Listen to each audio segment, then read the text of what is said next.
quickly off the ice. You could fall through and drown. These and other admonitions filled our ears as we raced down to the shore of Shuswap Lake on a cold, clear winter morning. The lake was fringed by ice growing outwards from the beaches where it was thickest. With no snow to cover it, the ice was smooth and clear as glass. What an enthralling view of lake bottom, never seen before. My brother and sister and I sneaked off to escape parental supervision and explored this wonder. One hesitantly slid feet outwards from the shoreline until cracking noise called a halt to the adventure. No following curvatures and gradients on the roadway, 2.5 kilometers around the lake. Just walk in a straight path the 2 kilometers to school. Around the Shuswap Lake were many small villages in 1947, all separated from each other by a dozen or more kilometers.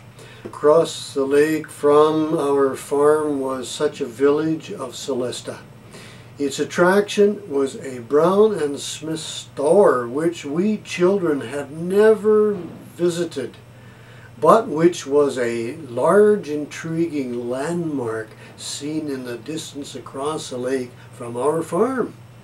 From being otherwise inaccessible, now suddenly there was endless flat playground that could take us directly to that intriguing looking store.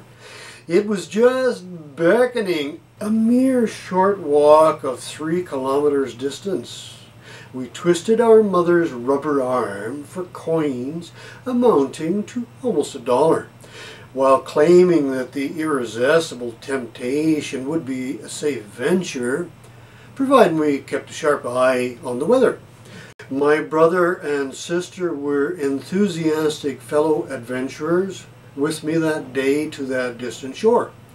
It became disconcerting to see our familiar farm building shrink as we walked further and further onto the ice of Shuswap Lake towards the beckoning landmark of the Brown and Smith General Store. The store became larger and larger as we approached it and filled our heads with visions of untold treasures. The growing scene became so interesting that we stopped looking back at the receding familiar farm. We knew that the store's remote distance from major towns forced it to keep large stocks on hand.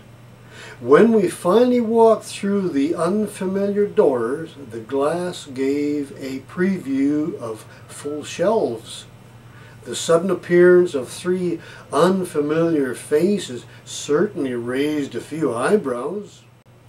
Oh, but the horde of wondrous stocks of goodies was so rewarding to see all that a general store had to sell. We managed a safe trip home with chocolates to share our loot with Mother. She appreciated our reward in exchange for her earlier kindness.